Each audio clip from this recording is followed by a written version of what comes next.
الحمدللہ رب العالمین والصلاة والسلام علی سید المرسلین اما بعد فاعوذ باللہ من الشیطان الرجیم بسم اللہ الرحمن الرحیم.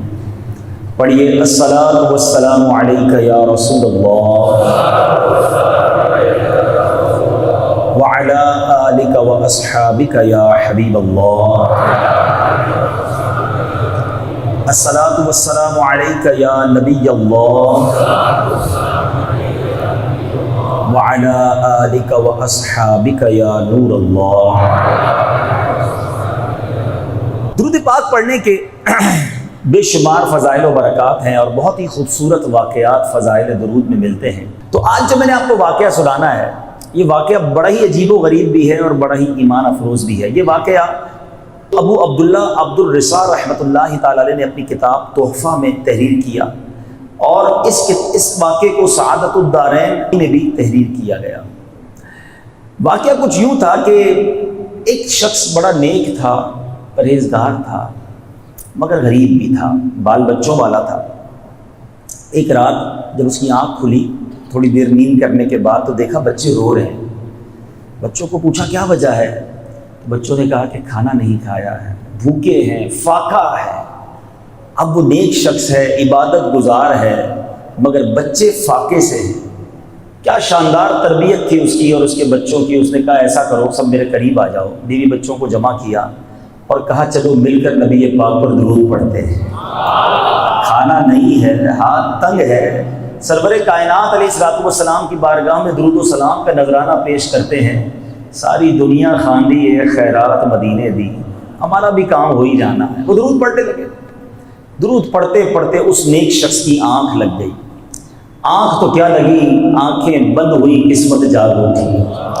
پیارے آقا علیہ الصلوۃ والسلام خواب میں تشریف لائے. سرور کائنات علیہ الصلوۃ والسلام نے فرمایا کہ ایسا کرو، فلاں تاجر بزنس مین کے پاس جاؤ جو مجوسی ہے. مجوسی کہتے ہیں آگ کی پوجا کرنے والے. اس کو میرا سلام دینا اور اس کو کہنا کہ نبی پاک نے یہ فرمایا ہے کہ جو اللہ نے تمہیں مال دیا ہے اس میں سے میری مدد بھی کرو، اور تمہاری یہ جو دعا ہے وہ قبول ہو گئی ہے. یہ شخص اٹھا اور حیران ہوا کہ خواب میں تو پیارے آقا ہی تشریف لائے ہیں. یہ ایک آج مسئلہ بھی سمجھ لیں کہ جس نے، علماء کہتے ہیں جس نے نبی پاک کو خواب میں دیکھا اس نے حق دیکھا، کیونکہ پیارے آقا کی شکل میں شیطان نہیں آ سکتا. پیارے آقا کا دیدار ہوا ہے، سمجھ لو واقعی نبی پاک کا دیدار ہوا ہے. مگر یہ پزلڈ ہو گیا کہ پیارے آقا مجھے کسی غیر مسلم کے پاس سلام دے کر بھیجے، آگ کے پوجا کرنے والے کے پاس. دیر از سم تھنگ رانگ. دوبارہ سو گیا. درود پڑھتے پڑھتے دوبارہ سو گیا. پیارے آقا علیہ الصلوۃ والسلام خواب میں پھر تشریف لائے. فرمایا کہ جاؤ اس مجوسی سے کہو کہ نبی پاک نے تمہیں سلام دیا ہے. آقا نے فرمایا میری مدد کرو، اور دیکھو جو تم نے دعا مانگی تھی وہ دعا قبول ہو گئی ہے. اب یہ پھر حیران، صبح اٹھا اور اب کہا پیارے آقا دو بار تشریف لائے ہیں. تلاش کرتا کرتا کرتا اس مجوسی کے گھر پہنچ گیا. وہ تو one of the big business man تھا، بہت بڑا اس کا گھر تھا، بہت سارے نوکر چاکر تھے. یہ بندہ ادھر گیا اور جا کر اس مجوسی سے کہتا ہے میں آپ کے لیے ایک میسج لایا ہوں، لیکن ذرا اکیلے میں بات کرنی ہے. اس نے سب دوست نوکروں کو دور کر دیا. کہا آؤ کیا بات کرنی ہے؟ کہا حضور میسج یہ ہے کہ میں اپنے نبی کا میسج لایا ہوں اور انہوں نے آپ کو سلام ارشاد فرمایا ہے. وہ مجوسی کہتے تمہیں پتہ نہیں ہے میں مسلمان نہیں ہوں، میں تمہارے نبی کا کلمہ نہیں پڑھتا، میں تمہارے نبی پر ایمان نہیں لایا، میرے لیے سلام کیسے آ سکتا ہے؟ کہا صرف سلام نہیں لایا، کچھ اور بھی پیغام لایا ہوں. کہا اچھا اور کیا پیغام ہے؟ کہ نبی پاک نے فرمایا جو دعا ہے وہ دعا قبول ہو گئی ہے، اور آقا نے یہ بھی فرمایا ہے کہ اپنے مال میں سے کچھ میری مدد کرو. مجوسی کہتا اچھا اب میرے ساتھ اندر آؤ. اس کا ہاتھ پکڑا، کمرے میں لے گیا. جیسے ہی کمرے میں داخل ہوا اس کے ہاتھ پر ہاتھ رکھ کے کلمہ پڑھتا ہے اشہد ان لا الہ الا اللہ واشہد ان محمدا عبدہ ورسولہ. یہ نیک شخص حیران کہ واٹس ہیپن، کیا ہو رہا ہے؟ کوئی بات نہیں، اور کلمہ پڑھ لیا. اس نے اپنے سارے نوکروں کو بلایا، کہا دیکھو سارے بزنس کرنے والوں کو بلایا، میں مسلمان ہو گیا ہوں، تم میں سے جو مسلمان ہوگا اس کے ساتھ کاروبار کروں گا، میرا جو نوکر مسلمان ہوگا اس کے ساتھ اس کو اپنے پاس رکھوں گا، ورنہ سب سے کام کاج ختم. سب نے کہا جب آپ مسلمان ہو گئے تو ہم بھی مسلمان ہو جاتے ہیں، کلمہ پڑھ کر سب کے سب مسلمان ہو گئے۔ اپنے بیٹے کو بلایا، کہا بیٹا دیکھو میں اکلوتا ہی بیٹا تھا اس کا، کہا بیٹا میں مسلمان ہو گیا ہوں، کلمہ پڑھ لیا ہے، اگر تم میرے بیٹے مسلمان ہوتے ہو تو میرے بیٹے ہو، مسلمان نہیں ہوتے تو آج سے تیری میری راہیں جدا۔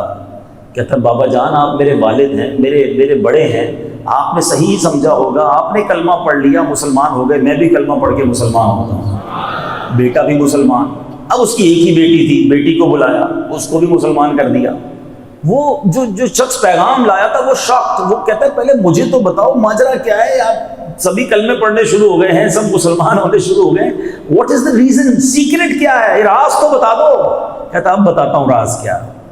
مجوسی جو ہیں، یہ کتاب میں جب میں نے واقعہ پڑھا تو وہی مجھے مجوسیوں کا ایک عقیدہ پتہ چلا، آپ کو بھی شاید پہلی بار پتہ چلے گا۔ جو آتش پرست ہوتے ہیں ان کے عقیدے میں، ان کے بلیف میں یہ اجازت ہے کہ بھائی بہن کی شادی ہو سکتی ہے۔ اس مجوسی بلینر کے صرف ایک بیٹا اور ایک بیٹی تھی، تو اس نے اپنے بیٹے اور بیٹی کی شادی کچھ دنوں پہلے ہی کی تھی۔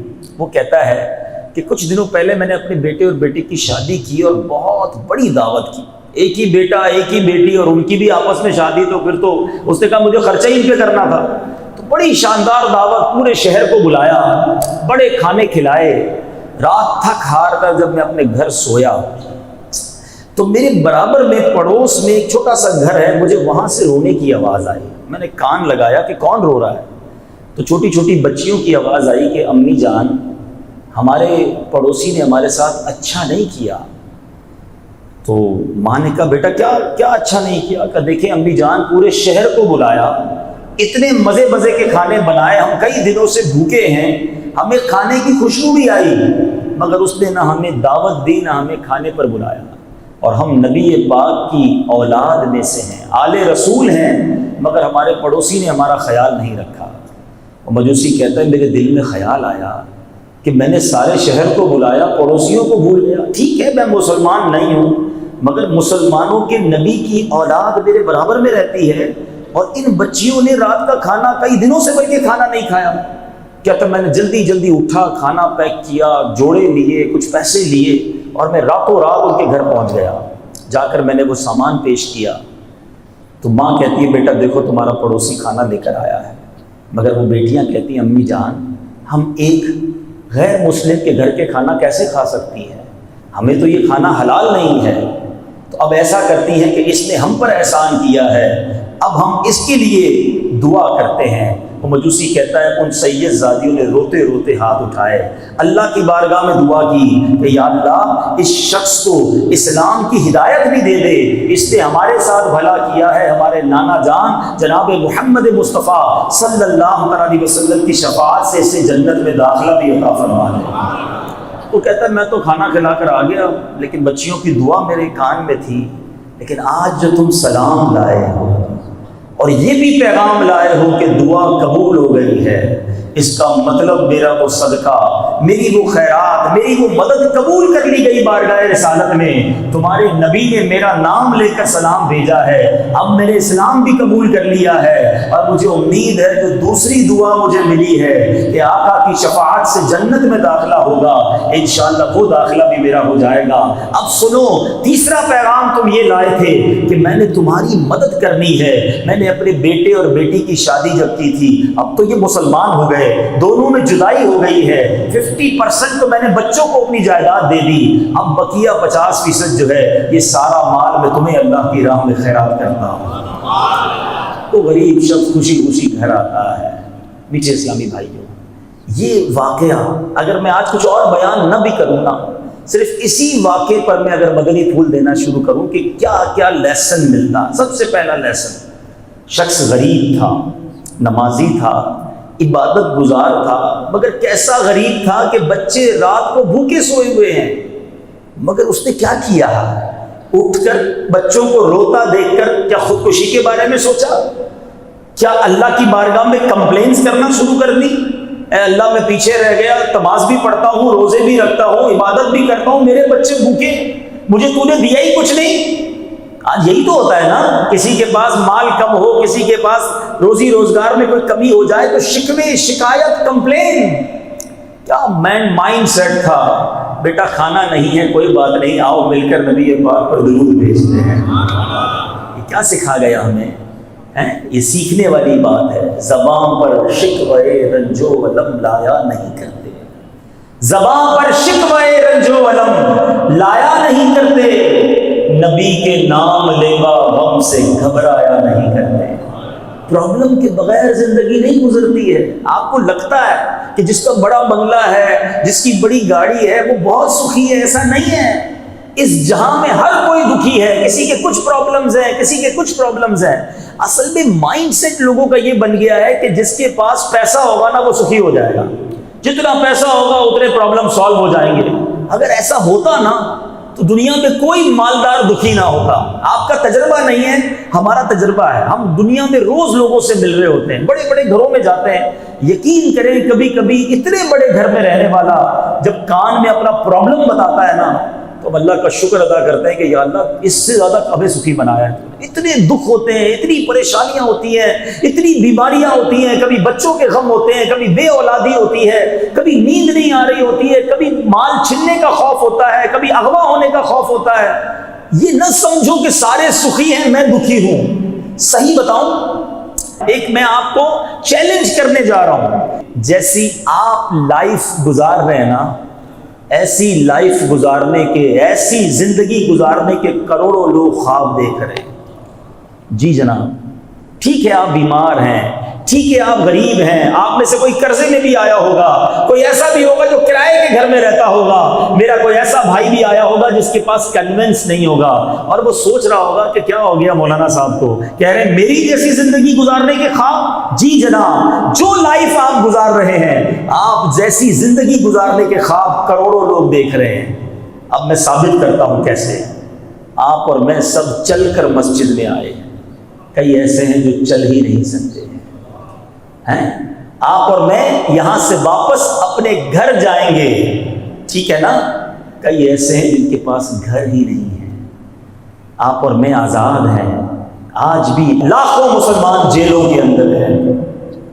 ان کو کتنا ارمان ہوتا ہوگا کہ میں بھی اس بار سحری افطاری اپنے بچوں کے ساتھ کروں، مگر قید ہے۔ آج دوپہر کا کھانا میں نے اور آپ نے کھا لیا ہے، کئیوں نے رات کا بھی کھا لیا ہوگا، مگر کئی لوگ آج بھی ایسے ہیں جنہوں نے صبح سے کھانا نہیں کھایا ہوگا۔ ہم کہتے ہیں ہمارے پاس کچھ نہیں ہے، میں پیچھے رہ گیا۔ آپ اور میں ہاتھ سے کھانا کھاتے ہیں۔ جاؤ کبھی ہاسپٹل کے اندر، نالیوں کے ذریعے خوراک دی جا رہی ہے، لاکھوں روپے موجود ہیں۔ میں کل پرسوں ایک مریض کو دیکھ کر آیا ہوں، اس گھرانے میں پیسے کی کمی نہیں ہے، بڑے بڑے ڈاکٹرز کو دکھا لیا، علاج کروا لیا، ٹیسٹ کروا لیے، سمجھ ہی نہیں آ رہی بیماری کیا ہے۔ بتاؤ نا، اگر پیسے سے علاج ہوتا تو کروڑوں روپے خرچ کر کے وہ شخص علاج کرا لیتا اپنے گھر والوں کا، نہیں کرا پا رہے۔ اللہ جسے چاہے صحت دے، جسے چاہے سکون دے۔ رب سے سکون مانگو، سکھ مانگو۔ یہ صرف پیسے کے پیچھے پڑ کر اپنے آپ کو غریب سمجھ کر جو ڈی مورلائز ہو رہے ہو، یہ بے وقوفی ہے۔ خدا کی قسم، وہ مزدور اچھا ہے جو تھوڑا کماتا ہے، حلال کماتا ہے، سکون کی نیند سوتا ہے، بچے نمازی ہیں، فرما بردار ہیں، گھر میں کوئی بڑی بیماری نہیں، وہ بڑا خوش نصیب ہے۔ کیوں بنگلے والے کو دیکھ کر، کیوں گاڑی والے کو دیکھ کر، کیوں پیسے والوں کو دیکھ کر اپنے آپ کو کم تر سمجھتے ہو؟ ہمارا پرابلم بھی یہی ہے، ہم نے زندگی میں ٹارگیٹس ہی کچھ اور بنا لیے۔ میں ادھر اس جیسا گھر لوں گا تو سخی ہو جاؤں گا، ویسی فیکٹری بناؤں گا تو اصل زندگی کا مزہ آئے گا۔ چھوٹی اسکوٹر ہے، وہ بڑی والی جس دن گاڑی لے لی نا، بس زندگی کا مقصد اسی دن پورا ہو جائے گا۔ اللہ کے بندو، یہ کس چکر میں لگ گئے؟ تم بڑی گاڑی لوگے تو تم سے بڑی گاڑی والا پھر نظر آئے گا تم کو۔ اب تو وہ زمانہ آ گیا، لوگوں کے اپنے پرائیویٹ ایئر کرافٹ ہیں، کدھر تک دوڑو گے؟ کس سے لڑائی لڑو گے؟ کس کا کمپٹیشن کرو گے؟ عقل مندی کیا ہے یاد رکھو۔ زندگی کو اگر انجوائے کرنا ہے نا، سیٹسفائی لائف گزارنی ہے، تو زندگی گزارنے کا ایک ہی مقصد، بڑا اچھا طریقہ علماء نے لکھا کہ نعمتوں میں اپنے سے کم تر لوگوں کو دیکھو، بڑے مزے میں آ جاؤ گے، بڑے سیٹسفائی ہو جاؤ گے۔ کم تر لوگوں کو تو دیکھو یار، 15,000 12,000 10,000 کی سیلری میں جو زندگی گزار رہے ہیں، وہ کیسے گزار رہے ہیں ان کو دیکھو۔ اور اگر 10 15 20,000 والا مجھے سن رہا ہے تو وہ ان کو دیکھے جو مسجد کے دروازے پر بھیک مانگ رہے ہیں، میں وہ تو نہیں ہوں نا۔ ہر حال میں اللہ کا شکر ادا کرو، میرے رب نے قرآن میں وعدہ کیا ہے، لَإِن شَكَرْتُمْ لَأَزِيدَنَّكُمْ، تم میرا شکر ادا کرو میں تمہیں اور عطا کروں گا۔ دیر از اے ڈفرنس. ہم فارمولا بھول گئے ہیں. اگر اور چاہیے نا نعمتیں، اللہ نے قرآن میں فارمولا دیا ہے، شکر گزاروں کو دوں گا. آپ زبان سے شکر ادا کرتے رہیں، اللہ کے ہر حال میں شکر ادا کریں، وہ رب کریم آپ کو نوازتا جائے گا، آپ آگے بڑھتے چلے جائیں گے. بہرحال درود پڑھانا انہوں نے. آپ دکھی ہیں، پریشان ہیں، کسی بھی مصیبت میں ہیں، یہ واقعہ درس دے رہا ہے. فریاد امتی جو کرے حال زار میں. یاد تو کرو نا نبی پاک کو. یاد کیا نا انہوں نے، بھوکے تھے اور یاد کیا. آقا علیہ الصلوۃ والسلام وہ ہستی ہیں، بھول گئے وہ واقعہ. مسجد نبوی شریف میں ایک تنا تھا، سوکھا تنا. پیارے آقا اس سے ٹیک لگا کر خطبہ دیتے تھے. اس تنے کو چھوڑ کر ممبر پر بیٹھے تو تنا رونے لگ گیا. میرے آقا کھڑے ہو کر تنے کو سینے لگا لیتے ہیں. جو نبی اپنے تنے کو روتا نہ دیکھ سکے، امتی روتے ہوئے پکارے تو کیسے نہ سنیں گے، کیسے نہ مدد کریں گے. بس آپ درود پاک پڑھتے جائیے. فریاد امتی جو کرے حال زار میں، ممکن نہیں کہ خیر بشر کو خبر نہ ہو. تیسری بات، مجوسی نے کیا کیا تھا؟ آل رسول کی مدد کی تھی، غریبوں کی مدد کی تھی، گھر جا کر کھانا پہنچایا. انعام میں کیا ملا؟ ایمان بھی مل گیا، اللہ کی رحمت سے اسے نبی پاک کی شفاعت بھی نصیب ہو جائے گی. آقا کا پیغام مل گیا نا. اپنے پڑوسیوں کو دیکھو، اپنے غریب رشتہ داروں کو دیکھ لیجئے. بعض اوقات نیکی بڑی چھوٹی ہوتی ہے، نام نہیں ہوتا اس میں، مسجد میں اعلان نہیں ہوگا. اصل پرابلم تو یہ ہے نا، پہلے تو ایک زمانہ تھا، ایک جملہ بڑا مشہور تھا، نیکی کر دریا میں ڈال. آج ہے نیکی کر فیس بک پہ ڈال. ہر بندے کا اپنا پیج ہے، ہر بندے کو ہر نیکی دنیا کو بتانی ہے. امام صاحب کو بھی اسپیشل، ایک تو میرے کو آج تک سمجھ نہیں آیا کہ امام صاحب کو کان میں بولیں گے اسپیشل والی دعا کرنا. وہ اسپیشل والی دعا کون سی ہو؟ دعا ہی ہوتی ہے بھائی. پیسے دیے نا مسجد میں، افطار کے دیے ہیں، پنکھے لگوائے ہیں، کارپیٹ بچھوائے، تو نام لے کر دعا ہونی چاہیے کہ جناب حاجی صاحب نے کارپیٹ بچھوایا ہے، فلاں حاجی صاحب نے پنکھے لگائے. یہ نام یہاں ہوتا ہے. لیکن کسی غریب کے گھر جا کر اس کو کھانا کھلا دو، اس کی مدد کر دو، جو وہ دعا ملے گی نا، وہ جو خوشی اس کے دل سے نکلتی ہے اور پھر جو دعا نکلتی ہے وہ کیسی مقبول دعا ہے. سبحان اللہ. خاص طور پر اس واقعے سے ایک اور سبق مل رہا ہے، آل رسول کی خدمت. اگر آپ کی سراؤنڈنگ میں، آپ کے ملازمین میں، آپ کے دوستوں میں، آپ کے قریب اگر سید زادے ہیں، ایک بڑا عجیب کانسیپٹ ہے یار، یہ سید زادے نا، ان کو زکوٰۃ نہیں لگ سکتی. بھائی زکوٰۃ نہیں لگ سکتی اس کا مطلب یہ تھوڑی ہے کہ مدد بھی نہیں کرنی ہے. سید زادے کو مال کا میل ہے زکوٰۃ، اس لیے نہیں دینا. یہ اتنی پاکیزہ ہستی کی رشتہ داری میں ہے کہ ان کو اچھا مال، پاکیزہ مال پیش کریں. ساری دنیا کو زکوٰۃ بانٹیں گے، سید زادے کو کچھ بھی نہیں دیں گے کیونکہ ان کو زکوٰۃ نہیں لگتی. تو بھوکے مار دیں گے کیا سید زادے کو؟ ان کو ایکسٹرا خدمت کریں. سرکار کی آل ہے، ان کی خدمت کرو گے تو نبی پاک کا فیضان نصیب ہوگا. شعر تو سارے جھوم جھوم کر پڑھتے ہیں کہ تیری نسل پاک میں ہے بچہ بچہ نور کا، تو ہے عین نور، تیرا سب گھرانہ نور کا. سچی بات بتاؤ، اپنی روزی کا ہو سکے نا، یا اپنے منافع کا ایک چھوٹا سا حصہ، بلکہ 1% ہی کیوں نہ ہو، تو آل رسول کے لیے الگ کیا کرو کہ یہ بس اس پیسے سے صرف سید زادوں کی خدمت کروں گا، نبی پاک کی آل کو تلاش کر کے جو غریب ہیں ان کی ہیلپ کروں گا.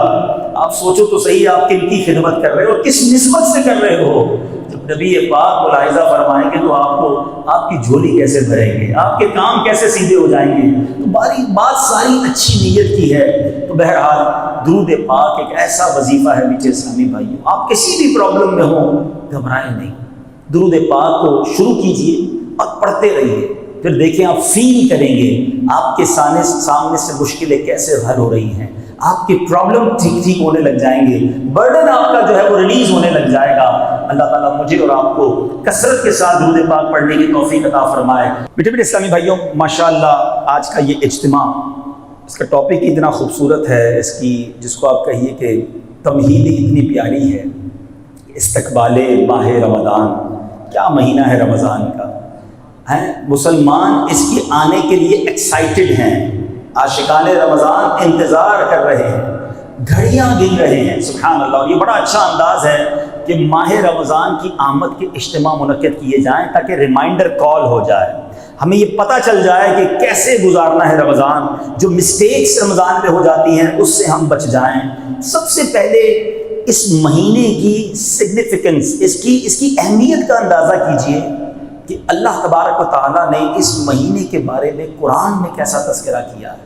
ایک ہی مہینہ ہے، یاد رکھیے، 12 مہینوں میں ایک ہی مہینہ ہے جس کا ذکر قرآن میں ہے۔ اور سبحان اللہ، رب فرماتا ہے شہر رمضان الذی انزل فیہ القرآن ہدی للناس وبینات من الہدی والفرقان فمن شہد منکم الشہر فلیصم ومن کان مریضا او علی سفر فعدۃ من ایام اخر یرید اللہ بکم اليسر ولا یرید بکم العسر وَلِتُكْمِلُوا الْعِدَّةَ وَلِتُكَبِّرُوا اللَّهَ عَلَى مَا هَدَاكُمْ وَلَعَلَّكُمْ تَشْكُرُونَ۔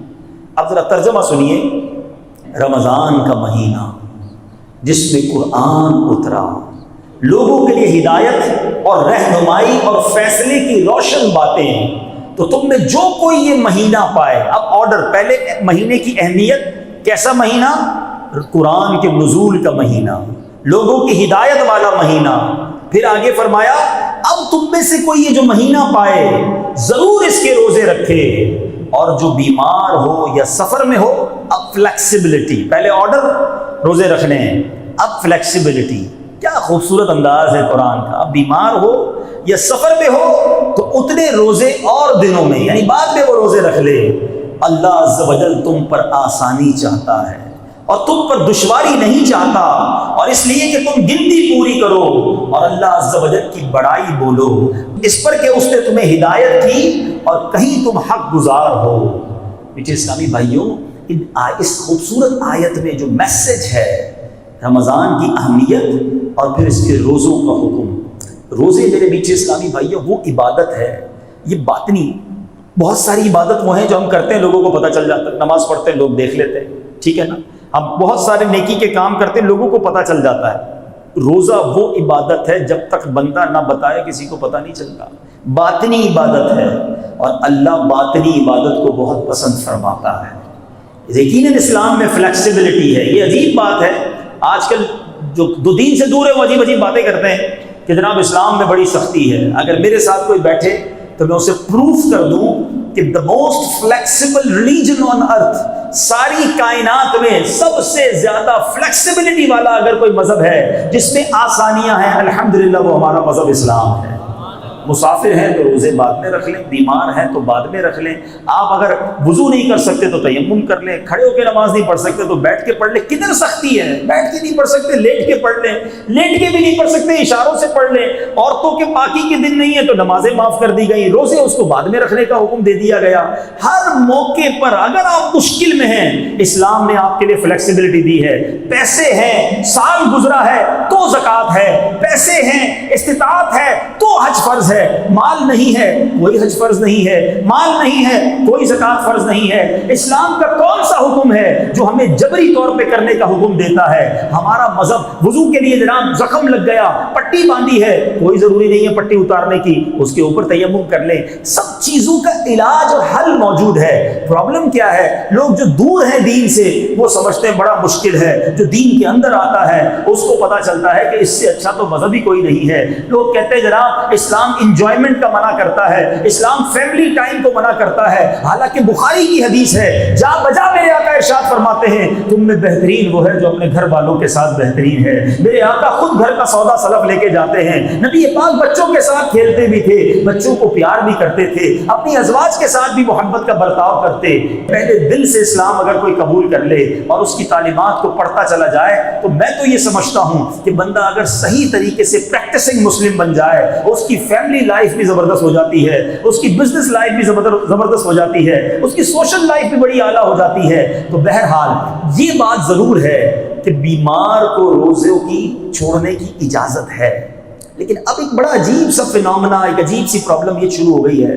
سر میں درد ہے اس لیے روزہ نہیں رکھا، زکام بڑا ہو رہا تھا اس لیے روزہ نہیں رکھا ہے، یار آج بڑی گرمی تھی آفس میں بڑا کام تھا اس لیے روزہ نہیں رکھا۔ نہیں میرے میٹھے اسلامی بھائی، یہ مذاق ہے۔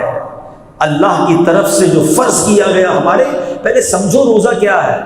5 پلر ہیں اسلام کے، بچپن سے پڑھتے آ رہے ہیں نا، نماز، روزہ، حج، زکوٰۃ اور کلمہ ہے، ایمان لانا. تو روزہ تو پلر آف اسلام میں ہے، بیسکس آف اسلام میں ہے، اور آج روزے قضا ہو رہے ہیں. کبھی بھی یہ نہ کہیے گا کہ جناب تھوڑی سی طبیعت خراب تھی اس لیے روزہ چھوڑ دیا. ڈاکٹر بھی آج کل اگر کوئی ڈاکٹر بیٹھا ہے تو اس سے بھی میری گزارش ہے، ہر مریض کو کہہ دیتا ہے تم روزے نہیں رکھنا، شوگر کے مریض روزے مت رکھنا، بلڈ پریشر پرابلم روزے نہیں رکھنا. اللہ کے بندو کیوں دوسروں کے روزے اپنے اوپر لے رہے ہو؟ آپ بھی سمجھیے، ڈاکٹر کے کہنے سے روزہ معاف نہیں ہوگا. واقعی اگر ایسی بیماری ہے کہ جس پہ روزہ رکھنے سے آپ کی بیماری شدت اختیار کر جائے، جان جانے کا خوف ہو جائے یا مرض بہت بڑھ جائے، اس کا آسان طریقہ کیا ہے کہ اگر آپ بیمار ہیں آپ اپنی اس بیماری کا پرابلم کسی عالم دین سے شیئر کیجیے. ڈاکٹر ہے، عالم دین نہیں ہے. شریعت کا حکم ڈاکٹر کیسے بیان کرے گا؟ ڈاکٹر کی جو سجیشن ہے وہ عالم دین سے ڈسکس کیجیے کہ جناب مجھے یہ پرابلم ہے اور ڈاکٹر کہتا ہے کہ روزہ نہ رکھیں. اب آپ کو صحیح عالم دین یا مفتی صاحب کہتے ہیں کہ ٹھیک ہے آپ روزہ نہ رکھیں، پھر روزہ چھوڑیں، ورنہ ایسا نہ ہو کہ آپ شدید گناہ گار ہو جائیں. روزے سے مت کہو مجھے کام ہے، اپنے کام سے کہو کہ مجھے روزہ رکھنا ہے. اتنی محنت میں گرمی میں مزدوری کرنے والے یہ ہمارے پٹھان بھائی یہ روزہ رکھتے ہیں، اور آج چھوٹا موٹا کام کرنے والا کہتا ہے جناب میں تھک جاتا ہوں اس لیے روزہ نہیں رکھتا. کام کم کر دیں، تھوڑا آرام بڑھا دیں، مگر روزہ ضرور رکھیں. روزہ دار اللہ کو کتنا پسند ہے. آپ کو پتہ ہے روزہ جب ہم رکھتے ہیں ہمارے منہ میں اسمیل آتی ہے، بو آتی ہے، ہم پیسٹ نہیں کر سکتے روزے میں. تو اب جب بو آتی ہے نا افطار سے پہلے، سبحان اللہ، حدیث کا مضمون ہے کہ روزہ دار کے منہ سے جو بو آتی ہے وہ اللہ تعالیٰ کے نزدیک مشک کی خوشبو سے زیادہ افضل ہے. اللہ کو اتنی پسند ہے یہ بو. روزہ دار کا سونا بھی عبادت ہے، روزہ دار کی ہر سانس پر اسے نیکی ملتی ہے. لیکن شرط یہ ہے کہ روزہ ہو. اب ایک اور عجیب پرابلم ہے، رکھ لیا روزہ، آپ نے کہا نا چلو مولانا صاحب روزہ رکھ لیا ہے، اب روزے کے بعد کیا کر رہے ہیں؟ باقی تو سارا دن تو موبائل پہ کھیلنا ہے نا، ٹائم بھی تو پاس کرنا ہے. روزہ رکھا ہے تو ٹائم پاس کرنا ہے. اب ٹائم پاس پہ کیا کرنا ہے؟ ہمارے پاس سب کے پاس موبائل آ گیا، انٹرنیٹ آ گئے، پتہ نہیں کون کون سے گیم آ گئے ہیں. روزے میں گیم کھیل رہے ہیں، روزے میں فیس بک کے اوپر پتہ نہیں کیا کیا دیکھ رہے ہیں. معاذ اللہ فلمیں ڈرامے تک سنا لوگ دیکھتے ہیں کہ ٹائم پاس کرنا ہے. رات کو سارے دوست مل کر تاش کھیل رہے ہیں، کیوں؟ وہ رات گزارنی ہے نا، رمضان کی سحری تک جاگنا ہے. استغفر اللہ، رمضان اس لیے نہیں آیا میرے میٹھے اسلامی بھائیوں، شاید لوگوں کو پتہ نہیں ہے. اب میں آپ کو ایک ایگزامپل کے ذریعے سمجھاتا ہوں. ہم میں سے بہت سارے، ہم سارے گناہ گار لوگ ہیں، بہت ساری غلطیاں کرتے ہیں. کسی کی زبان پر ہو سکتا ہے گالی گلوچ ہو جو کہ غلط ہے، لیکن وہ مسجد میں آ کر گالی دیتا ہے. بتائیے مسجد میں کوئی گالی دے تو آپ کیا کریں گے؟ شرم نہیں آتی مسجد میں گالی دے رہے ہو؟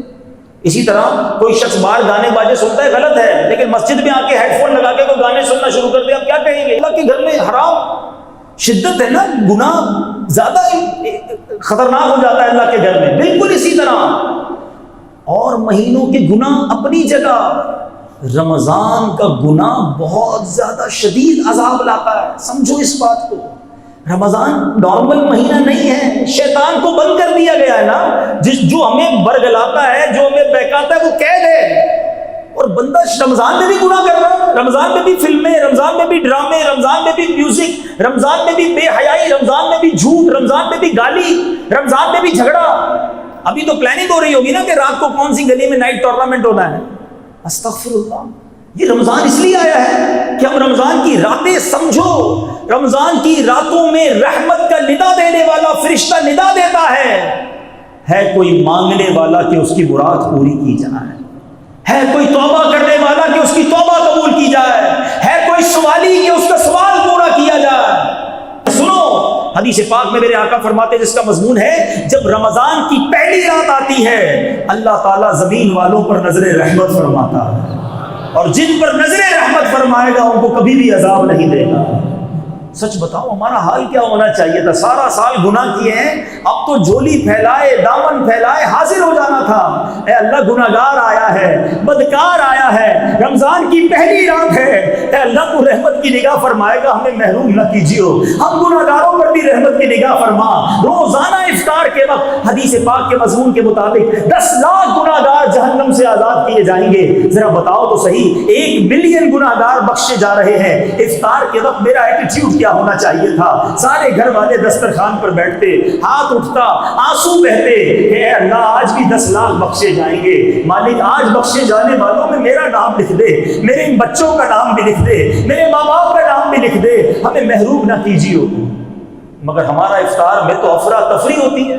شربت آیا نہیں آیا, پکوڑے آئے نہیں آئے, چاٹ بنا کے نہیں بنا, گھر میں ہنگامہ, الٹا اس میں بھی لڑائی. ہر گھر میں ایسا لگتا ہے افطار کے وقت بیوی کو برا بھلا ہی کہہ رہے ہوتے ہیں. ارے وہ بھی انسان ہے, کمپیوٹر تھوڑی ہے بیچاری, اس نے بھی روزہ رکھا ہے, گرمی کے دن ہے, کچھ چیز کمی بیشی ہو گئی, چھوڑو ساری چیزیں, آؤ بیٹھو اور دعا مانگو, یہ مانگنے کا وقت ہے. لیکن ٹوٹلی مائنڈ چینج ہے ہمارا. رمضان کہ اگر ہم تھورلی ایٹ اے گلانس اگر دیکھیں کہ رمضان کی تیاری کیا ہو رہی ہے اس وقت, چلے صرف کراچی پر نظر دوڑاتے ہیں تو نکلے ذرا روڈوں پر, جتنے سپر اسٹور ہیں اس پہ آپ کو لائنیں نظر آئیں گی, گاڑی پارکنگ کی جگہ نہیں ہے. کیوں بھائی؟ رمضان کی شاپنگ ہو رہی ہے, گھر والوں کو شربت لینا ہے, کیچپ لینی ہے, سموسے کی چیزیں لینی ہے. اچھا بھائی, اور کیا تیاری ہو رہی ہے؟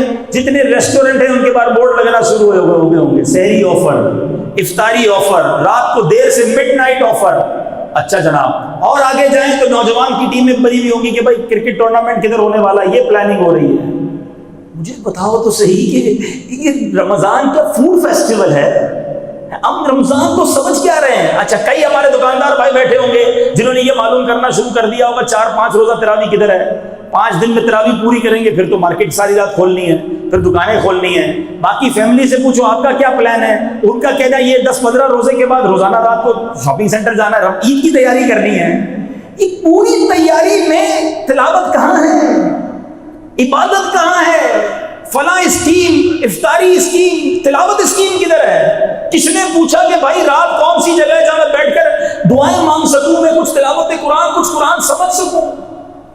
رمضان کو کیا بنا دیا ہم نے؟ شاپنگ, پکنک, کھانا پینا. کئی ایسے لوگ ہیں جن کا رمضان میں پورے روزے رکھتے ہیں پھر بھی 5 کلو وزن بڑھ جاتا ہے. بندہ بولے یار روزے رکھے کیا کیا ہے؟ بولا وہ سحری میں اس لیے زیادہ کھایا کہ سارا دن بھوکا رہوں گا, افطاری میں اس لیے زیادہ کھایا کہ سارا دن بھوکا رہا تھا, اور رات کو بیچ میں ایک بار پھر کھایا کہ پھر موقع نہیں ملے گا. 4 بار تو کھانے کھاتے ہو. تو رمضان کو تو بڑا ہی کچھ اور دیا ہے. ایسا نہ کیجیے. پیارے آقا علیہ الصلوۃ والسلام کے بارے میں بتاتا ہوں, نبی پاک کا رمضان کیسے ہوتا تھا. سب سے بہتر تو نمونہ وہی ہے نا ہمارے پاس. آؤ پیارے آقا کا آپ کو شیڈیول بتاتا ہوں, نبی پاک کیسے رمضان گزارتے تھے. بی بی عائشہ صدیقہ رضی اللہ تعالی عنہا فرماتی ہے کہ جب رمضان آتا میرے آقا علیہ الصلوۃ والسلام بستر منور پر تشریف نہ لاتے تھے. پورا مہینہ نبی پاک اپنے بستر پر نہیں آتے تھے, بس عبادت پر کمر بستہ, پلان تیار. کہتی رنگ مبارک تبدیل ہو جاتا تھا, پیارے آقا کا رنگ متغیر ہو جاتا تھا, خوف خدا طاری رہتا تھا, رات بھر دعائیں کرتے, گر گڑاتے. نبی پاک بستر چھوڑ دیتے اور ہم بستر چھوڑنے کے لیے تیار نہیں ہوتے رمضان میں. لک ایٹ دا ڈفرنس, اتنا سوتے ہیں. ویسے میرا یہ مشورہ تو ہے ان لوگوں کو کہ جو گناہ سے نہیں بچ سکتے نا, فلمیں, ڈرامے, موبائل, ادھر ادھر, بہتر ہے سو جاؤ بھائی. گناہ سے بچنے کے لیے نیند کر لو وہ ٹھیک ہے, لیکن جاگ کر گناہ کرنا اس کی اجازت نہیں. لیکن نبی پاک بستر پر نہ آتے. بی بی عائشہ فرماتی ہے, ویسے صحابہ کرام کہتے ہیں نبی پاک سے بڑھ کر کوئی سخی نہیں ہے, مگر پیارے آقا کا رمضان میں دریائے سخاوت ایسے بہتا تھا جیسے تیز آندھی چلتی ہے. اس سے بھی زیادہ نبی پاک سخاوت فرماتے, جو آتا اسے عطا فرماتے, جو آتا اسے عطا فرماتے. رمضان میں نبی پاک کا دوسرا کام, پہلا کام کم آرام کرنا, دوسرا کام سخاوت کرنا, تیسرا کام نبی پاک قرآن کا بہت زیادہ دور فرماتے, تلاوت کرتے. جبریل امین نبی پاک علیہ الصلوۃ والسلام کے پاس حاضر ہوتے اور آقا علیہ الصلوۃ والسلام اور جبریل امین آپس میں قرآن کا دور فرماتے. اب بتائیے ہمیں یہ کرنا ہے نا, قرآن پڑھنا ہے. ہمیں رمضان میں خوب نزول قرآن کا مہینہ ہے نا, قرآن پڑھنا. ہم نے اس مہینے میں سخاوت کرنی ہے, خیرات دینی ہے, زکوٰۃ اگر نہیں ادا کی تو زکوٰۃ ادا کریں, مگر اس مہینے میں گناہ نہ کریں. پلیز اس کو اتنا آسان نہ لیں. میں صرف 2 باتیں یاد دلاتا ہوں, سنیے آپ سب نے ہوں گی. ایک بار میرے آقا علیہ الصلوۃ والسلام نے منبر پر قدم مبارک رکھا, پیر مبارک رکھا اور کہا آمین. صحابہ کرام نے عرض کی کہ حضور یہ آمین کیوں فرمایا؟ ایک تو صحابہ کرام کا یہ بڑا کمال تھا, جو بھی ان یوزول چیز دیکھتے تھے, نبی پاک کی کوئی بھی غیر معمولی کام دیکھتے کوسچن کر لیتے, سوال کر لیتے, جواب بھی مل جاتا, ہمارا بھی بھلا ہو جاتا. ہم تو اس دور میں نہیں تھے, ہمیں آج پتہ چل گیا. پیارے آقا نے فرمایا آمین. صحابہ نے کہا حضور کیوں آمین فرمایا؟ کہ جبریل امین آئے تھے, آ کر دعا کی کہ یا اللہ جو رمضان کو پائے اپنی مغفرت نہ کروا سکے وہ ہلاک و برباد ہو جائے, وہ بدبخت ہو جائے. پیارے آقا فرماتے میں نے اس دعا پر آمین کہی ہے. سوچو دعا کرنے والا کون ہے؟ فرشتوں کا سردار روح الامین جبریل امین, اور دعا پر آمین کہنے والا کون ہے؟ نبیوں کا سردار. There is no doubt, قبولیت میں اب کوئی شک نہیں ہے, قبول ہی قبول ہے. اب سوچئے جس نے رمضان پایا اور مغفرت نہ کروا سکا وہ برباد ہو جائے گا. تو کیا تاش کھیلنے والے کی مغفرت ہو جائے گی؟ کیا فلمیں ڈرامے دیکھنے والا اللہ کو راضی کر لے گا رمضان میں؟ جھوٹ بولنے والا, لڑائی کرنے والا, جھوٹی قسمیں کھا کے اپنا مال بیچنے والا, ملاوٹ کر کے اپنے سودے بیچنے والا رمضان میں کیسے بخشا جائے گا؟ اس مہینے میں بچانا پڑے گا اپنے آپ کو, چینج کرنا پڑے گا اپنی عادتوں کو, تب جا کے کوئی بخشش کی صورت بنے گی نا. پھر اللہ کی بارگاہ میں التجا کریں گے تو کرم ہوگا. گناہ بھی جاری اور کہیں میں بخشا جاؤں گا, سوچیے. اچھا کچھ لوگ سمجھتے ہیں کہ رمضان میں آٹومیٹکلی ٹھیک ہو جاؤں گا. دیکھیے یاد رکھیں رمضان میں یقیناً شیطان بند ہوتا ہے, مگر جو عادتیں ہم نے بگاڑی ہوئی ہیں نا اپنی, وہ ساتھ ہی ہوتی ہیں. جس کی لڑائی کی عادت ہے, جس کی گالیوں کی عادت ہے, جس کی جھگڑے کی عادت ہے, وہ رمضان میں بھی کر رہا ہوتا ہے. بلکہ رمضان کے تیسرے 3-4 روزے تو ڈر ہی لگا رہتا ہے کہ روڈ پہ جھگڑے ہی ہو رہے ہوتے ہیں, کیونکہ نئے نئے روزے رکھے ہوتے ہیں. کئیوں کی سگریٹ چھوٹ گئی ہوتی ہے, کئیوں کے پان چھوٹ گئے ہوتے ہیں, ہر آدمی ایک دوسرے سے لڑنے کے لیے تیار ہوتا ہے افطار سے پہلے. تو رمضان اس لیے تھوڑی آئے کہ آپ اپنا غصہ کسی اور کے اوپر اتاریں, آپ گالی دیں, آپ لڑائی کریں. نہیں, معافی, درگزر. صرف کھانے پینے کا روزہ نہیں ہے, سمجھیے آنکھوں کا بھی روزہ ہے, کان کا بھی روزہ ہے, زبان کا بھی روزہ ہے. پیارے آقا علیہ الصلوۃ والسلام کا یہ فرمان یاد رکھو. نبی پاک فرماتے ہیں, جو حدیث پاک کا مضمون ہے, جو بھوکا پیاسا رہے, رمضان میں روزہ رکھے اور گناہوں سے باز نہ آئے, تو اللہ کو ایسے شخص کے بھوکا پیاسا رہنے کی کوئی حاجت نہیں ہے. خالی بھوکا ہی پیاسا رہے, باقی سارے ہی کام ہو رہے ہیں, تو یہ کون سا روزہ ہے؟ سمجھیے اس بات کو. اور ایک اور بڑی اہم بات, ایک بار مولا علی کرم اللہ تعالی وجہ الکریم ایک قبرستان کے پاس سے گزرے. آپ نے قبر کو دیکھا اور اللہ کی بارگاہ میں فریاد کی, مولا مجھے اس قبر کے حالات دکھا دے. قبر کے حالات دکھا دیے گئے, آپ پر ظاہر کر دیے گئے. دیکھا کہ اس قبر میں مردے کو آگ کے اندر لوٹ پوٹ کیا جا رہا ہے. وہ مردہ چیخ کر مولا علی سے کہتا ہے, یا علی میری مدد کیجئے, انا غریق فی النار وحریق فی النار, مدد کیجئے. مولا علی نے اللہ کی بارگاہ میں ہاتھ اٹھائے, یا اللہ اس کی بخشش کر دے. ارشاد ہوتا ہے, اے علی آپ اس کی سفارش نہ کریں, یہ بندہ وہ ہے جو رمضان میں دن میں تو روزے رکھتا تھا, رات گناہوں سے باز نہیں آتا تھا. اب رمضان میں گناہ کرنے والا سوچے, ڈر جائے. ہم جیسے آدمی کو تو زیادہ ڈرنا چاہیے, جو روز گناہ کرتا ہے اس کو ڈرنا چاہیے رمضان میں بھی میرے سے تو گناہ ہو جائیں گے. شاید اب بہت سو کو بات سمجھ آئے گی کہ یہ دعوت اسلامی والے پورے مہینے کا اعتکاف کیوں کراتے ہیں. یہ بہت کمال کی سوچ ہے کہ بلا شیخ طریقت امیر اہل سنت کی. گناہ سے بچنا بڑا مشکل ہے. اگر گناہ سے بچ کے رمضان گزارنا ہے تو بہترین طریقہ یہ ہے کہ پورا مہینہ ہی اعتکاف میں بندے ہوئے بیٹھ جائے, اللہ کے گھر میں بیٹھ جائے. امید ہے گناہ سے بچ جائے گا اور خوب عبادتیں کر لے گا. ایک درد ہے, کوشش ہے میری بھی کہ میں بھی اور آپ بھی, ہم سب مل کر کسی طرح یہ رمضان ایسا گزاریں کہ اس میں ایک بھی گناہ نہیں کریں گے انشاءاللہ. نیت کر لو انشاءاللہ اس ماہ رمضان میں ایک بھی گناہ نہیں کریں گے انشاءاللہ. اب تلاوت قرآن جیسے ہم نے سنا کہ پیارے آقا اس مہینے میں خوب تلاوت قرآن کرتے ہیں. اب میں ہاتھ نہیں اٹھواؤں گا ورنہ بہت بڑی تعداد ہم پہ وہ ہے جن کو قرآن پڑھنا ہی نہیں آتا, صحیح تلفظ کے ساتھ قرآن سیکھے ہی نہیں ہیں. یہ درست نہیں ہے میٹھے اسلامی بھائی. یہ کیسی زندگی ہے مسلمان کی جس کو قرآن پڑھنا نہیں آتا؟ تو خدا را قرآن سیکھنے والے بن جاؤ. کوئی بات نہیں, جتنی بھی عمر ہو گئی ہے, سفید داڑھی ہو گئی, کوئی بات نہیں, ہمت کریں. بغیر قرآن سیکھے دنیا سے نہیں جانا۔ آخری بات، نبی پاک کا ایک انداز ماہ رمضان میں خوب سخاوت فرماتے ہیں، تو آپ سے بھی گزارش ہے خوب سخاوت کیجیے گا، کنجوسی نہ کیجیے، زکوٰۃ بھی پوری دیں۔ ایک بڑے دکھی دل سے آج میں یہ بات کر رہا ہوں، کیونکہ ہمارا بہت سامنا رہتا ہے، ملاقاتیں رہتی ہیں لوگوں سے، یہ پہلے نہیں دیکھنے کو ملتا تھا، مگر اب ایسا فیل ہوتا ہے کہ بڑی تعداد اپنی زکوٰۃ پوری ادا نہیں کرتی۔ یاد رکھیے میٹھے اسلامی بھائی، یہ مال کا میل ہے، زکوٰۃ نہ دے کر آپ اپنے پورے مال کو میلا کر رہے ہیں۔ یہ مال عذاب ہو جائے گا، یہ مال بیماریاں لائے گا، یہ مال کیسے چلا جائے گا آپ کو پتہ بھی نہیں چلے گا۔ آپ اگر چاہتے ہیں آپ کا مال سیکیور رہے، آپ کا مال بڑھتا رہے، آپ کے مال کی حفاظت ہو، حدیث پاک میں میرے آقا فرماتے ہیں زکوٰۃ دے کر، حدیث کا مضمون ہے زکوٰۃ دے کر اپنے مال کو مضبوط قلعوں میں قید کر لو، یعنی اپنے مال کو سیکیور کر لو، تو پوری حساب لگا کر پورے 2.5% آپ کو زکوٰۃ دینی ہے، کچھ زیادہ دے دیں، کم نہیں ہونی چاہیے۔ اور یہ فیلنگ مت لایا کرو اتنے سارے زکوٰۃ کے بن گئے، اتنے سارے پیسے نکل جائیں گے، 10 لاکھ روپے جس کی زکوٰۃ بنتی ہے اس کو ٹینشن شروع ہو جاتی ہے۔ اللہ کے بندے تجھے 10 لاکھ کی ٹینشن ہے، اللہ نے 4 کروڑ دیے تو 10 لاکھ بنے ہیں نا، شکر ادا کر اللہ کا۔ جس کی جتنی زیادہ زکوٰۃ بن رہی ہے اس کی ٹینشن اتنی بڑھ رہی ہے، اس کا تو شکر بڑھنا چاہیے تھا۔ اللہ تو نے مجھے دینے والا بنایا، مانگنے والا نہیں بنایا ہے۔ ذرا سوچو نا، آپ زکوٰۃ جس کو دے رہے ہیں آپ بھی اس کی جگہ ہو سکتے تھے، میں بھی ہو سکتا تھا۔ کوئی آ کر ہمارے گھر میں راشن مانگنے آتا ہے، کوئی علاج کے پیسے مانگنے آتے ہیں، ہم دیتے بھی ہیں، کہتے ہیں میں نے زکوٰۃ دی، میری کیا اوقات جو میں نے زکوٰۃ دی، اللہ نے مجھے مال دیا، اس قابل بنایا تو میں نے زکوٰۃ دی ہے۔ یہ فقط رب کا احسان ہے۔ وہ عقل ہوشیاری سے، آپ کی ایفرٹ سے پیسے نہیں ملتے، اگر واقعی محنت سے پیسے ملتے ہوتے تو سارے مزدور کروڑپتی ہو چکے ہوتے ہیں۔ اگر ہوشیاری سے پیسے ملتے ہوتے، جتنے اسکول ٹیچر پروفیسر ہیں، کتنے جینیس ہوتے ہیں، وہ سارے اربوں پتی ہوتے۔ وہ بیچارہ ٹیچر ہی رہتا ہے، اس کا شاگرد کروڑپتی بن جاتا ہے۔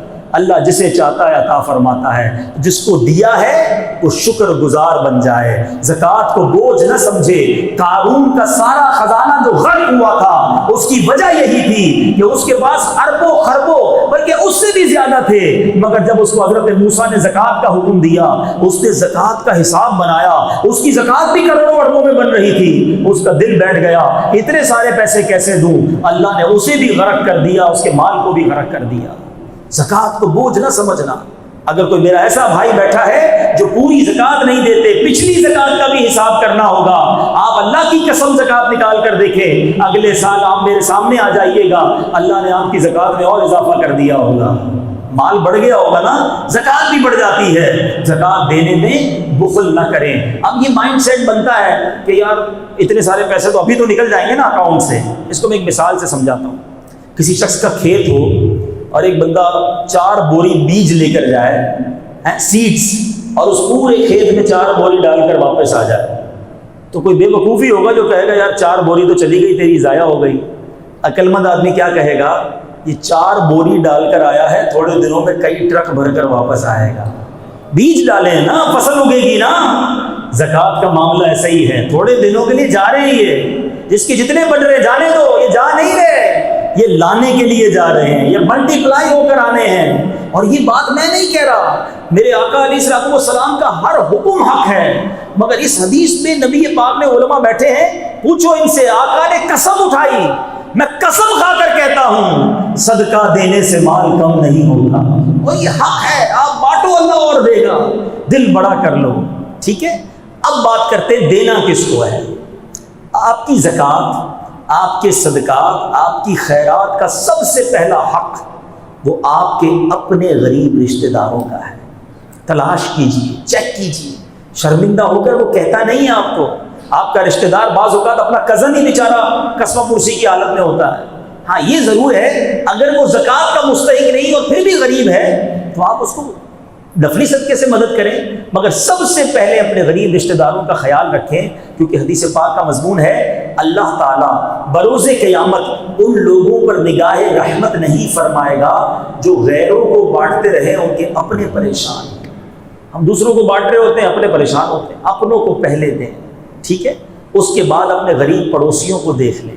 غریب ملازمین کو دیکھیں، ان کی مدد کریں۔ اور اس کے بعد میرے بیچ اسلامی بھائیوں ایک عرضی کرنا چاہتا ہوں، عاشقان رسول کی مدنی تحریک جو دنیا بھر میں سنتوں کی خدمت کر رہی ہے، تو میں آپ سے یہ گزارش کروں گا، اتنا بڑا جو دین کا کام تحریک کر رہی ہو، ہمیں اس کا بھرپور ساتھ دینا چاہیے۔ میں ایک نیت آپ سب سے چاہتا ہوں، اپنی بات پھر دہراتا ہوں، پہلا حق اپنے رشتہ داروں کو، اپنے غریب ملازمین کو، اپنے غریب پڑوسیوں کو دیجیے گا، اس کے بعد دعوت اسلامی کا خیال رکھیں۔ ایک نیت اگر آج جتنے اسلامی بھائی موجود ہیں کر لیں کہ انشاءاللہ اس بار اپنی زکوٰۃ میں کم از کم 50% ہم دعوت اسلامی کو دیں گے انشاءاللہ۔ اللہ تعالیٰ آپ کو اس کا خوب اجر عطا فرمائے گا، اور یہ پیغام مزید دین کا آگے بڑھتا چلا جائے گا۔ اللہ کی رحمت سے یہ کام اور آگے بڑھے گا تو امت کی اصلاح ہوتی چلی جائے گی۔ اللہ کریم سے دعا کرتے ہیں، رب کریم ہم سب کو ماہ رمضان صحت اور عافیت کے ساتھ نصیب فرمائے، اس مہینے کی برکتیں عطا فرمائے۔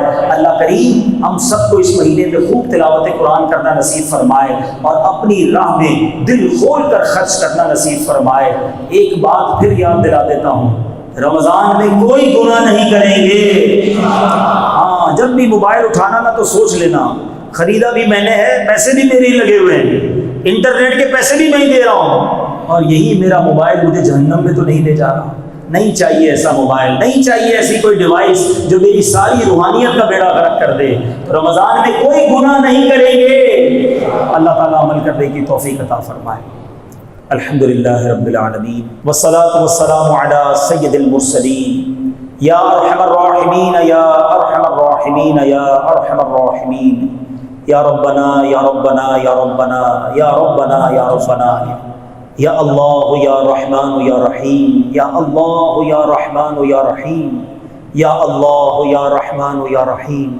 اللهم ربنا آتنا في الدنيا حسنة وفي الآخرة حسنة وقنا عذاب النار، وقنا عذاب القبر، وقنا عذاب الحشر، وقنا حساب الميزان۔ اللهم أجرنا من النار، اللهم أجرنا من النار، اللهم أجرنا من الشيطان۔ يا مقلب القلوب ثبت قلبي على دينك، یا مصرف القلوب صرف قلبی علی طاعتک۔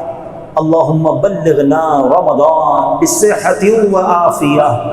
اے رب کریم، اے گناہ گاروں کو بخشنے والے، تیرے دربار میں تیرے گناہ گار سیاہ کار بندے ہاتھ اٹھائے سر جھکائے حاضر ہیں۔ اے اللہ مانتے ہیں بڑے گناہ کیے ہیں، بڑی خطائیں کی ہیں، بڑی امید لیے آئے ہیں کہ برکتوں والا رحمتوں والا مہینہ آئے گا، گناہ گاروں کی بخششیں ہوں گی اور ہمارا بھی کام بن جائے گا۔ اے اللہ پہلی التجا تو یہ ہے کہ ہمیں صحت کے ساتھ عافیت کے ساتھ ماہ رمضان سے ملا دے۔ اے اللہ ہمیں پورے روزے رکھنا نصیب فرما، رمضان کی ساری تراویح پڑھنا نصیب فرما۔ اے اللہ ماہ رمضان کی پہلی رات جو تو اپنے بندوں پر نگاہ رحمت فرمائے، اس خاص نعمت کو حاصل کرنے والوں میں ہمارا نام بھی لکھ دے۔ اے اللہ ہماری حتمی مغفرت فرما دے، ہمارے ماں باپ کی مغفرت فرما، ہمارے بھائی بہنوں کو بخش دے، ہمارے گھر والوں کی مغفرت فرما دے۔ اے کریم ہمارے سارے خاندان کی مغفرت فرما، آقا علیہ السلام کی ساری امت کی بخشش فرما دے۔ اے کریم رمضان سے پہلے پہلے ہماری ساری بری عادتوں سے ہماری جان چھڑا دے، ہمیں صحیح معنوں میں اپنا پسندیدہ بندہ بنا لے۔ یہ بری عادتیں، یہ غلط ہماری جو عادتیں ہیں، کہیں رمضان میں بھی ہم سے گناہ نہ کروا بیٹھے۔ اے کریم کرم کر ہمیں یہ رمضان فقط نیکیوں میں گزارنا نصیب فرما، گناہوں سے بچ کر ماہ رمضان گزارنا نصیب فرما۔ اے اللہ ہمارے آنکھوں کے گناہوں کو معاف فرما، ہمارے ہاتھوں کے گناہوں کو معاف فرما، ہمارے کانوں کے گناہ معاف فرما دے۔ یہ زبان جو دعا کر رہی ہے مولا، اس سے بھی بڑے گناہ کیے ہیں، ہماری زبان کے گناہ بھی معاف کر دے۔ اے کریم ہم پورے کے پورے گناہوں میں گرفتار ہیں، مگر تو چاہے تو سارے گناہ معاف ہو سکتے ہیں۔ اگر تو نے ہم سب کو معاف کر دیا، اگر تو نے ہم سب پر رحمت فرما دی، تیری قسم تیری رحمت میں کمی نہیں ہوگی. اگر ہمیں جنت میں تو نے داخل کیا, تیری جنت میں جگہ کم نہ پڑے گی. میرے مولا تیرا کچھ نہ جائے گا, ہمارا بیڑا پار ہو جائے گا. اے اللہ بس آج ہماری جھولیوں میں مغفرت کی خیرات ڈال دے. بس آج ہم سب سے صدا کے لیے راضی ہو جا. اے اللہ اب جو باقی زندگی ہے وہ قرآن والی زندگی ہو جائے, نماز والی زندگی ہو جائے, درود والی زندگی ہو جائے, عبادت والی زندگی ہو جائے. اے اللہ بس ہمیں اب باقی زندگی عبادت میں گزارنا نصیب فرما. آقا کی سنتوں پر عمل کر کے زندگی گزارنے کی توفیق عطا فرما. اے رب کریم, اے رب کریم ہمارے بچوں کو بھی نیک کر دے, ہمارے بچوں کو ہماری مغفرت کا ذریعہ بنا دے. اے کریم, اے کریم, بہت دور دور سے تیرے بندے آئے ہیں اور بڑی امیدیں لیے آئے ہیں کہ مبارک اجتماع ہوگا, پھر دعا مانگیں گے. کوئی بیمار ادھر آیا ہے, کوئی بیمار کو گھر چھوڑ آیا ہے. اے شفا دینے والے, ڈاکٹر منع کرتے تو کیا ہوا, ڈاکٹروں نے ڈرا دیا ہے پھر بھی کوئی غم نہیں. مولا تو بغیر دوائی کے شفا دینے پر قادر ہے. کرم کر, ہمارے سارے مریضوں کو شفا عطا کر دے. اے اللہ ہمارا یہ یقین ہے کہ تو ہر چاہے پر قادر ہے. انک علی کل شیء قدیر. میرے مولا ہمیں اپنی قدرت کا نظارہ دکھا, ہم گھر جائیں تو ہمارے مریض اچھے ہو چکے ہوں. ہمارے مریضوں کو شفا عطا کر دے, انہیں ان کے پیروں پر کھڑا کر دے. اے اللہ یہ طرح طرح کی بیماریوں, طرح طرح کے انجیکشنز, طرح طرح کی ڈرپوں سے ہماری جان چھڑا دے. ڈائلسس کے مریضوں کے گردے اچھے کر دے, شوگر کے مریضوں کی شوگر ٹھیک کر دے. ایسی صحت دے دے مولا کہ بڑی ہمت کے ساتھ عبادت کر سکیں اور رمضان کے پورے روزے رکھ سکیں. اے رب کریم ہمارے گھر والوں میں بھی جو بیمار ہیں, ہم میں جو بیمار ہیں, اے شفا دینے والے ہمیں شفا عطا کر دے. اے کریم جو بے اولاد ہیں انہیں نیک اور صالح اولاد عطا کر دے. اولاد والوں کی اولاد کو والدین کی آنکھوں کا نور بنا دے. اے اللہ روٹھوں کو بنا دے, بچھڑوں کو ملا دے. اے کریم, اے کریم جو جس مشکل میں پریشان ہے, کوئی قرضے میں ڈوبا ہوگا, کسی کے اپنے پیسے کہیں پھنس گئے ہوں گے. اے اللہ کوئی بے روزگار ہے, کسی کا روزگار تو ہے مگر پیسے پورے نہیں ہوتے, مہنگائی نے کمر توڑ دی ہے. اے کریم کرم کر, اے اللہ کرم کر, ہم سب کی مشکلیں آسان کر دے. ہمارے دکھوں کو سکھ میں بدل دے, ہماری پریشانیوں کو خوشیوں میں بدل دے. تیرے سوا کون ہے جس کے دربار پہ فریاد کرے, تیرے سوا کون ہے جو بے چینوں کو چین عطا کرے. اے قرار دینے والے, اے چین دینے والے, اے سکھ دینے والے, آج تیرے بندے تیرے دربار پہ فقیر حاضر ہیں. اللہ تو غنی ہے, ہم فقیر ہیں. اللہ غنی و نحن فقراء. اے اللہ اپنے ان فقیروں کی جھولیوں کو بھر دے, آج سب کی مرادوں کو پورا کر دے. رمضان سے پہلے پہلے ہمارے دکھ دور کر دے, رمضان سے پہلے پہلے ہمارے دکھ دور کر دے. ہمیں رمضان خوشیوں کے ساتھ عطا فرما. جن کے گھروں میں لڑائی جھگڑے ہیں, جن بھائی بہنوں بیوی بچوں رشتہ داروں میں دوریاں ہیں, اے اللہ رمضان سے پہلے سب کو جوڑ دے. خوشیوں کے ساتھ, اپنوں کے ساتھ ہمیں رمضان نصیب فرما. اے اللہ کئی خوش نصیب رمضان میں حرمین جاتے ہیں, کئی حج کی تیاریوں میں مصروف ہیں. اے اللہ ہم پر بھی کرم کر, ہمیں بھی جلدی جلدی حرمین طیبین کی حاضری نصیب فرما. مکے مدینے کی حاضریاں ہمارا مقدر فرما دے. اے اللہ جب تک زندہ رکھیو, ایمان والی, عافیت والی, صحت والی, اے اللہ ہمیں زندگی عطا کرنا. زندگی کی آخری نماز بھی کھڑے ہو کر مسجد میں ادا کریں. اے اللہ اپنے سوا کسی کا محتاج نہ کیجیو. اے اللہ ہمیں اپنے بچوں کا محتاج بھی نہ کیجیو. ہم کھڑے رہیں, صحت کے ساتھ زندگی گزارتے رہیں. ساری زندگی ہاسپٹل, عدالت, جیلوں, پولیس اسٹیشن کے چکروں سے محفوظ فرما دے. ہماری جان, مال, عزت, آبرو, آل اور اولاد, دین اور ایمان کی حفاظت فرما. اور جب آخری وقت ہو ہمیں ایمان والی, کلمے والی, نبی پاک کی دین والی, مدینے والی موت عطا فرمانا. اے اللہ جنت البقیع ہم سب کا مقدر فرما دے. جنت الفردوس میں ہمیں آقا کا پڑوس نصیب فرما. اے اللہ ہمیں حاسدوں کے حسد سے بچا لے. ہمیں بد نظروں کی بد نظری سے بچا لے، شیطان کے شر سے بچا لے، جادو ٹونے آسیب سے بچا لے، زمینی آسمانی بلاؤں سے بچا، ناگہانی آفتوں سے بچا، عجیب و غریب بیماریوں سے بچا۔ بس اللہ چین والی، عافیت والی، سکون والی زندگی عطا فرما۔ اے میرے مالک، ہم کو زوال نعمت سے بچانا، زوال نعمت سے بچانا۔ جو بات بنی ہوئی ہے مولا بنائے رکھنا، ہمارے جو عیب چھپے ہوئے ہیں مولا وہ عیب چھپائے رکھنا، جو تو نے عزتیں دی ہے مولا وہ عزت بچائے رکھنا۔ ادھر بھی عزت عطا فرما، ادھر بھی عزت عطا فرما، ادھر بھی ذلت و رسوائی سے بچانا، آخرت کی ذلت و رسوائی سے بچانا۔ اے اللہ ہماری دعوت اسلامی کو ترقیاں اور عروج عطا فرما۔ قبلہ امیر اہل سنت، تمام علماء اور مشائخ اہل سنت اور ہمارے والدین کا سایہ ہمارے سروں پر تادیر قائم و دائم فرما۔ اے اللہ ہمارے وطن عزیز پاکستان کی خیر فرما، پوری دنیا میں جہاں جہاں مسلمان بستے ہیں عالم اسلام کا بول بالا فرما دے، سارے مسلمانوں کی خیر فرما دے۔ اللہم ربی یسر ولا تعسر، اللہم ربی یسر ولا تعسر، اللہم ربی یسر ولا تعسر وتمم لنا بالخیر یا فتاح وبک نستعین۔ دنیا میں ہر آفت سے بچانا مولا، دنیا میں ہر آفت سے بچانا مولا، عقبا میں نہ کچھ رنج دکھانا مولا۔ بیٹھوں جو درے پاک پیمبر کے حضور، ایمان پہ اس وقت اٹھانا مولا، ایمان پہ اس وقت اٹھانا مولا۔ برکت ان اللہ وملائکتہ یصلون علی النبی یا ایھا الذین آمنوا صلوا علیہ وسلموا تسلیما۔ صلی اللہ علی النبی الامی وآلہ صلی اللہ علیہ وسلم، صلاۃ و سلاما علیک یا سیدی یا رسول اللہ۔ جب دم واپسی ہو یا اللہ، سامنے ہو روضہ رسول اللہ، اور لب پہ ہو لا الہ الا اللہ محمد الرسول اللہ۔ میرے اعمال کی اصلاح